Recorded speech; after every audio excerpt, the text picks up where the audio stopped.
All right. Well, good morning. Welcome to our morning devotions.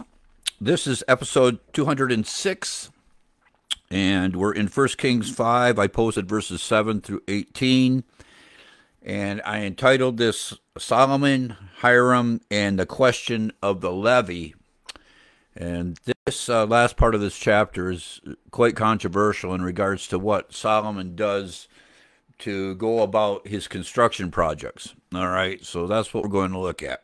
So it starts off introducing us to Hiram. Now, we've already heard about him, of course, but in verse 1 it says, And Hiram, king of Tyre, sent his servants unto Solomon, for he had heard that they had anointed him king in the room of his father.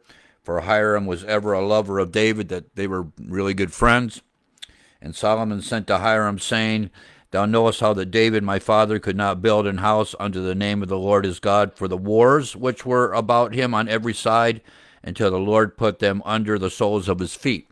Which goes back to what we've been saying all along here, that the reason David couldn't go about building the temple is because he was a warrior. And then when Solomon comes in, he had defeated the enemy, so Solomon was able to come in on good grounds as far as his reign. And it's not included in this chapter, but if you look in Chronicles, you understand that David had already gone about the process of accumulating what was necessary to, well, not everything, but he was already stockpiling everything that was going to be necessary to build the temple. All right. So this focuses on Solomon's interaction with Hiram, but what we're not reading here in this passage in 1 Kings is that David is already put aside things that are necessary to build the temple, although he, of course, did not build it. So we'll press on here in verse 4. But now the Lord my God hath given me rest on every side, so that there is neither adversary nor evil occurrent. So this goes back to the fact there's peace in the land. This is one of the hallmarks of Solomon's reign. It's a wonderful time, as I said yesterday, to be alive in Israel. And he's saying, so I have peace on every side. My perspective is not having to be divided about keeping the kingdom safe. I can focus now on this construction work. And he goes on in verse 5, And behold, I purpose to build an house unto the name of the Lord my God, as the Lord spake unto David my father, saying, Thy son, you see, he wants to go about the promise that was made to his dad in regards to this. My son, whom I will set upon thy throne in thy room, he shall build an house unto my name. This was already prophesied. Solomon's there, and now he says, let's get after this. All right, let's get after the building of the temple. He said, Now therefore command that they hew me cedar out of Lebanon, and my servants shall be with thy servants. So what's going to happen here is Hiram has got a crew already in Lebanon that's going to do this work. But Solomon is going to send Israelis up there to assist in the quarry, the cutting of the stone out of the quarry. So there is going to be like this raw cutting of the stone out of the quarry, and there's going to be this finishing work. You're all familiar with the story because the finishing work was done apart from where it was being built. That goes back to, that's going to be next in chapter 6, verse 7. And the house which was in building was built of stone made ready before it was brought thither. That is, all the pieces were already made perfect so they could just bring it and put it into place. If you could imagine that, all right, this is artwork. These are artisans. These are craftsmen. That are going to hew this stone and cut this stone so perfectly that they can just bring it down to where they're going to build a temple, and it's just going to slide into place without any modification, because the text says, so that there was neither hammer nor axe nor any tool of iron heard in the house while it was in building. All you could hear was things going together, but none of this work with these heavy tools for that day in the refining of the stone. All right, so that's what this is about. All right, it says, now therefore command that thou hew me cedar trees out of Lebanon, and my servants shall be with thy servants. Solomon's going to send people up there, which is going to be a big question. All right, I remember working through this in grad school. what was actually happening here. And he said, "For thou knowest that there is not among us any that that can skill to hew timber like under the Sidonians." That is, Solomon says, there's nobody like you guys up there when it comes to working in timber. That's what he's saying. He says, everybody knows where the craftsmen are, and we know when it comes to these big trees there in Lebanon, that the Zidonians are the folks that work with you up there in the north. These folks these are excellent craftsmen when it comes to that. And it said, and it came to pass when Hiram heard the words of Solomon, and he greatly rejoiced. He rejoiced greatly, and said, Blessed be the Lord this day, which hath given unto David a wise son over this great people, because his renown is everywhere. Hiram knows who he's talking to. He loved his dad, and now he's going to love his son. And it's interesting here in this passage of Scripture, when you get down here a little bit, in verse 12, it talks about a league that he's going to make with Hiram. And what's fascinating about this is when you enter into contracts with people, oftentimes, I mean, the contract might work well. Sometimes it doesn't. But sometimes the relationships between the ones that are working with the contract shift, and there's no peace or contentment between them, even though there might be on a business level, and sometimes that erodes as well. But we learn here in the passage of Scripture that in the midst of this, because who Solomon is and who Hiram is, and because of their relationship, not only do they enter into a league or a contract with one another, but they get along well. I mean, that is the way you want business to work. Not only on a professional level, but on a personal level, that these guys that are working together for the building of the temple just are in it for the same reasons, and they get along. And as you read it, it's another one of these passages of Scripture that just give you a peace of heart and mind. I mean, that's what you read in this. It's just a marvelous interaction here between Solomon and Hiram. So it goes back here. And Hiram sent to Solomon, saying, I've considered the thing that thou sentest to me, and I will do all that they desire concerning timber of cedar and concerning timber of fir.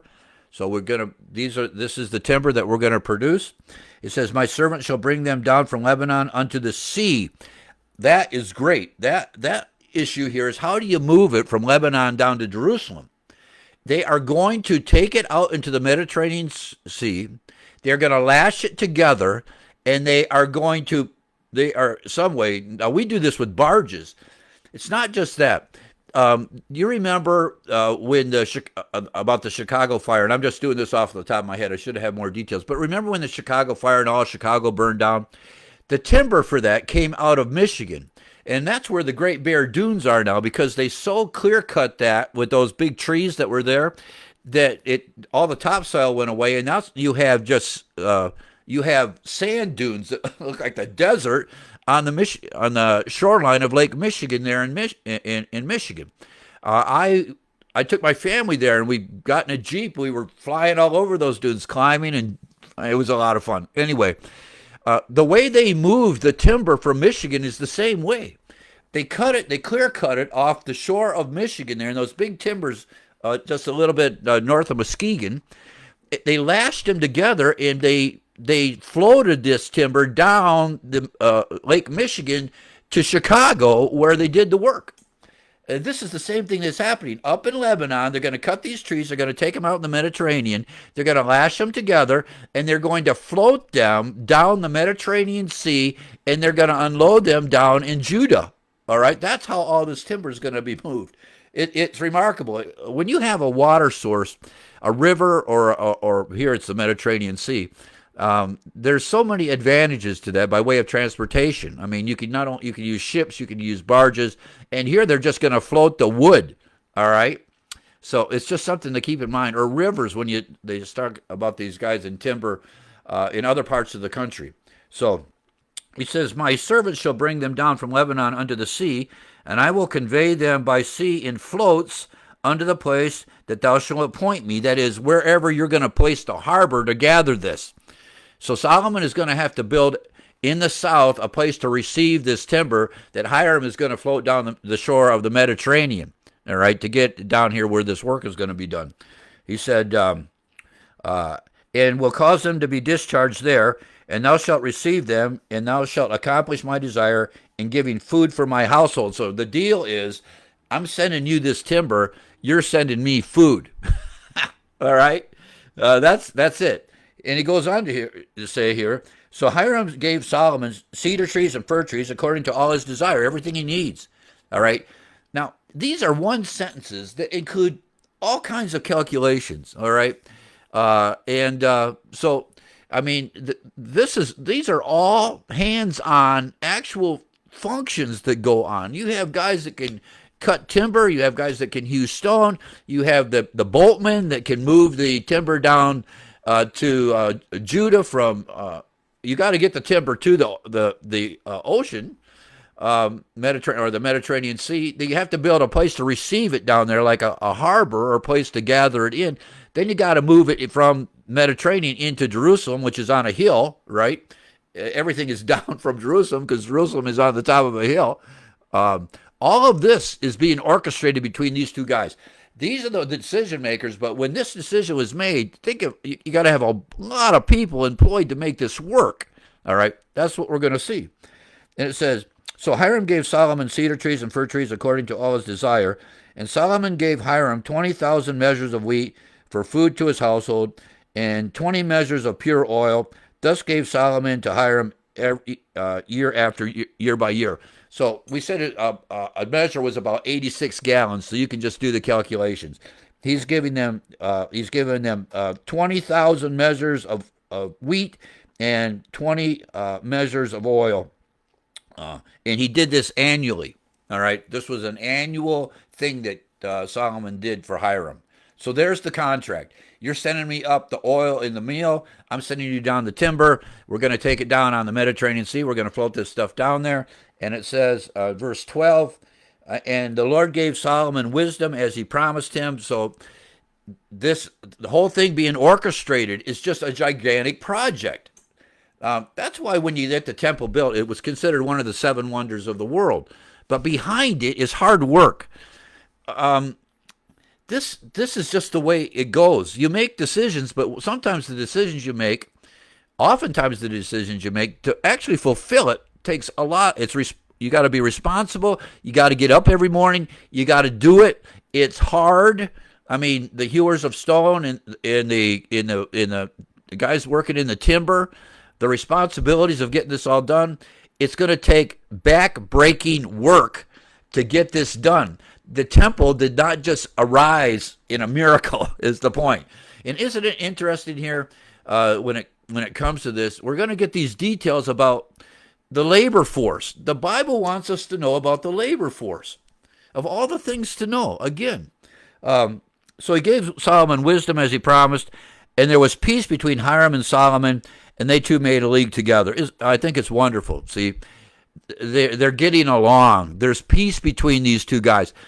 Of all the moving parts and all the reason not to be at peace, time schedules, people sleeping in, I mean, whether or not you can keep your end of the deal, whether or not the timber's going to come down, or whether or not the food and the oil is going to go north, all of this, through the course of all of this, because these were good administrators and good overseers, the king was wise, and Hiram understood who he was working with. It said through all of this interaction to make this work, there was peace between these guys, which means it can be done. That's the point. So often, I mean, we look at it and we say, wow, and I'm not saying they didn't have good days or bad days, but the fact is, during all this time, there's peace between these two guys in this gigantic project. And then we come to this. Verse 13 is the beginning of describing the labor force, which is included in the text, which is fascinating. Now, let me just give you this at the outset. If you go to 1 Kings chapter 9, and I got to jump ahead here because of what I'm going to say. If you go to 1 Kings chapter 9, verse 22, is that right? Wouldn't you know it? I jotted it down wrong. Hang on. It might be Chronicles. And then I'm just taking a stab at it. When you're doing this live, 9:22. No, that's something else. Where is it? I thought I marked it. Hang on a second. Yeah, I didn't.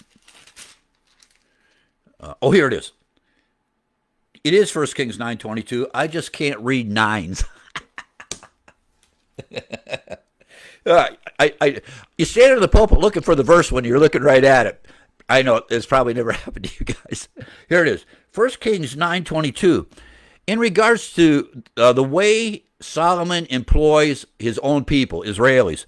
Verse 22, it says this, but the children of Israel did Solomon make no bondmen. He did not make any of Israelis indentured servants or slaves to work like the Egyptians did with the Israelis. I think it's important that we know that because Solomon is going to need a workforce, and where is it going to come from? So as we read the rest of this, we need to factor this verse in.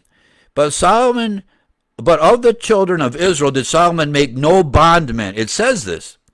But they were men of war and his servants, and his princes and his captains, and rulers of his chariots, and his horsemen. All right, so he employed all these guys on different levels of administration, but none of these guys were like indentured servants or slaves. Okay, so we come back to verse 13.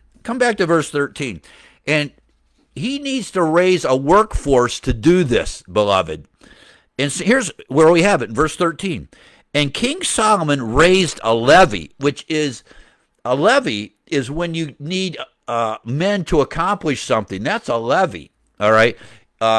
You would one of the things that we disagreed with when the Brits were here is that they would raise a levy among the colonialists to come and fight with the British, and it was in between. But every county, so to speak, or every region had to produce enough men to come and fight with the British against the French. A levy.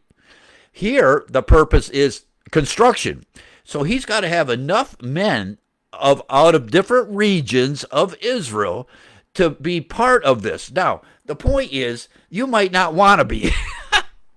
You might be happy just being under your vine and under your fig tree, and things are good, and all of a sudden we're building the temple, and now the government comes down and says, in this little town of Bethlehem, we need to raise a levy to get guys to come and assist in the building of this temple. All right? There's where there's the rub. Do you want to go, or can you say no? Okay, we're not getting into that. It doesn't say. But it says, and the King Solomon raised a levy out of all Israel. And out of all Israel, the levy was 30,000 men. He needs 30,000 guys, Israelis, to be part of this great thing that I've just described of building the temple. Now, you might just want to say, yeah, that'd be great, but not everybody wants to do this. Nor were they obligated to do this, is the point, the levy. And it says, in verse 14, he's even going to lay out how this levy works. And he sent them to Lebanon, 10,000 a month by courses. So he needs 30,000 guys, but every month he sends 10, which are 20,000 still at home. But they're part of this workforce. So every month, 10,000 by course. Are you in the A, B, or C group? Well, the A group is going to work this month, and the B group is going to work the next month, and the C group is going to work that month. And if you're not working, then in those 2 months where the B and C, the A is at home resting. All right? But a month in this cycle, 10,000 men are engaged in this, and then they go home for 2 months, and then the B group of 10,000 go up, and now A and C are home resting for 2 months. And then the C group and the A and B now got their 2 months. And as soon as the C group is done, the A group is back at it, and B and C are at home resting again. This is the way Solomon employed the Israelis, but he calls it a levy. All right. So the spirit of the levy is not described. That's why I wanted to read what I read in 1 Kings 9:22. None of this was slavery, but what does it take to be in the levy, and can you say no is the point. It says, he sent them to Lebanon, 10,000 a month by course. A month they were in Lebanon, and 2 months at home, and Adoniram was over the levy. So Adoniram is like the guy orchestrating the workforce. He is the big boss under Solomon. It's kind of like here that he is the Joseph under Pharaoh to make sure that the granaries are built and the grain is brought in for the 7 years of famine that are coming. This is Adoniram, right? He's got to supervise this thing. You got to have somebody in control of the 10,000 when they're supposed to be there, make sure everybody's there, all of that. That's this levy, all right? And then it goes on. This is another group, and we only know this is another group when we read in 1 Chronicles 22. It says, and Solomon had 70,000, 70,000 that bear burdens. This is not those of the levy. And 80,000 hewers in the mountains. This bunch, none of these guys we find out are Israelis. These are all Gentiles. If you let me just run ahead here to 1 Chronicles 22:2. It says this is in 1 Chronicles 22:1. It says, and David said, "This is the house that the Lord God, and this is the altar of the burnt offering for Israel." Verse 2. And David commanded to gather together the strangers, not the Israelis. These are all the other nationalities are living within the confines of Israel. Oh, man. He says, and David commanded to gather together the strangers that were in the land of Israel, and he set them masons to hew wrought stones to build the house of God. These are the guys that are going into the quarry and producing or cutting this big stone, which would have been just back-breaking, horrible work. The tools they're using there are all hand tools, and they're actually hewing stone, all right, with what? With chisels and axes and hammers. This is how they're doing it. And they're going in a quarry. What kind of dangerous work is this, all right? Taking stone out of the side of a mountain to build the temple. That's these guys. He said, it talks about there's, what do we got? 70,000, 70,000 that bear burdens, and in 80,000 hewers in the mountains. That is, they're up in the mountain doing this. It says, beside the chief of Solomon's officers, which were over the work, 3,300. So you got 3,300 that are trying to administer all of these guys, which ruled over the people that wrought in the work. And there you have it.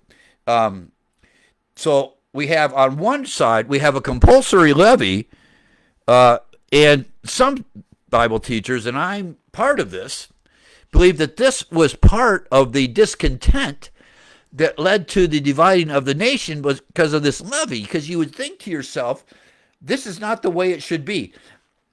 There is some. It doesn't say any of these guys are getting paid, all right, which I think is fascinating because this is the time that everything's full of gold and Solomon's going to be the richest guy.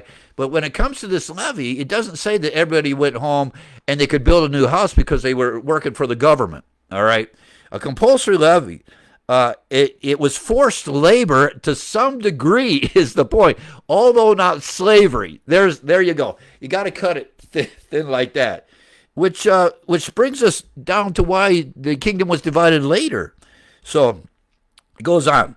In verse 17 it said, and the king commanded, and they brought great stones, costly stones, and huge stones, and lay the foundation of the house.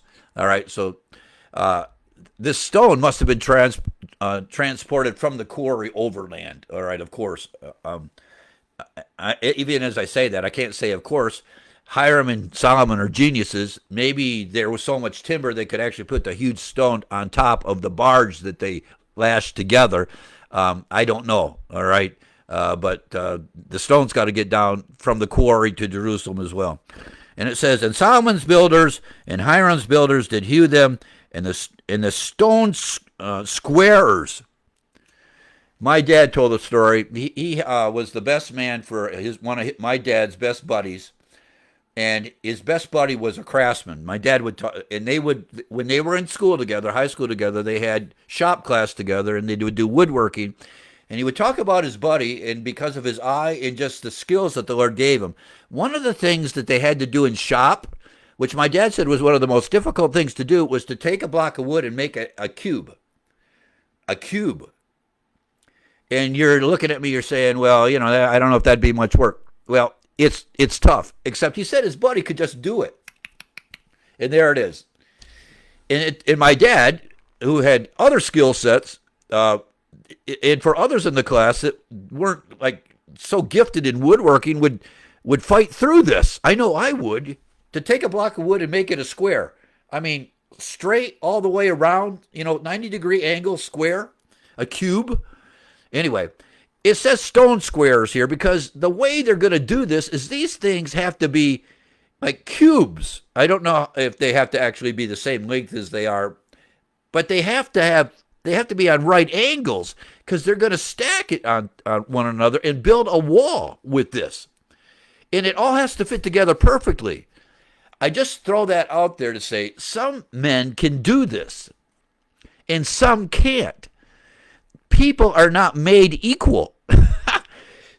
Some guy said, oh yeah, I can do that, until he tried to square the stone, and they said after all that work we did at the quarry, I don't think they even gave it to somebody they didn't know could do it because it was just too much work, and then to ruin it.